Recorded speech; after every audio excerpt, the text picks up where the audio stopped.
When was scoliosis discovered and who discovered it? Scoliosis is a prevalent condition. It is estimated that close to 7 million people are currently living with scoliosis in the United States alone. Scoliosis is the most common spinal condition among school-age children. Scoliosis has been around since the ancient times. The condition was first described and documented by Hippocrates, a Greek physician who lived from 460 to 377 BC. Scoliosis comes from the Greek word scolios, which means bent or crooked.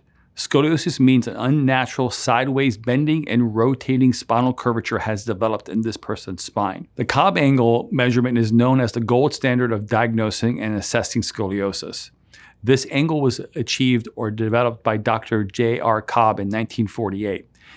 A patient's Cobb angle has become the diagnostic cutting off point of 10 degrees or greater for it to be considered a scoliosis.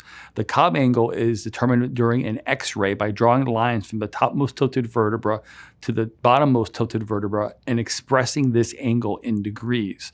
The Cobb angle also classifies the severity of the scoliosis, meaning the higher the Cobb angle, the more the severe condition. Treatment plans are typically shaped around the severity of the Cobb angle, which helps us determine where the scoliosis is located and, of course, how severe it is.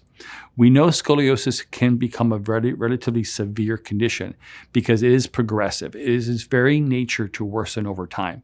Scoliosis ranges from mild curves to moderate to severe to very severe, and the condition's severity level also is more likely to progress itself. So as curves get bigger, it's more likely to get worse over time. As scoliosis progresses, the size of the unnatural curvature is getting worse. And this means the condition is affecting the body in a more severe way. And as it gets more complex, it gets more difficult to treat. We don't always know why scoliosis initially develops because the majority of cases are diagnosed with something called idiopathic scoliosis. But we do know what's the most likely thing to cause scoliosis to worsen, and that is growth. Growth triggers progression. This typically occurs in young patients that haven't reached their skeletal maturity and are at risk for rapid progression as a result of rapid growth. The classic time is something called adolescent growth spurts. When you go through an adolescent growth spurt or these growth spurts of puberty, this is when we see the fastest progression in the shortest time. In children, this increasing growth will lead to more significant positive postural effects that can lead to more significant diagnosis because you're going to see it in their posture, in their shape, and their torso. In the adult patients, and what normally brings on a diagnosis is going to be pain. And these pains is a result of progression in the adult form as a result of compression over time. And this progression is very slow, but it tends to be more painful. So children can have rapid progression because of growth, where adults tend to have slow progression, and this normally tends to cause pain.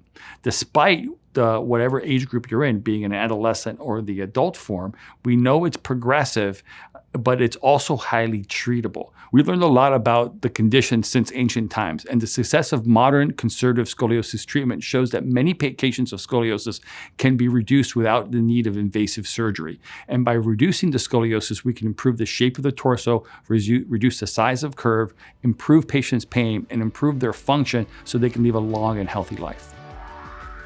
Thanks for watching. I hope you found this information helpful. If you'd like to hear about other topics and information on scoliosis, type in the comments below and let us know. And finally, subscribe and hit the bell icon to be notified of when we publish content.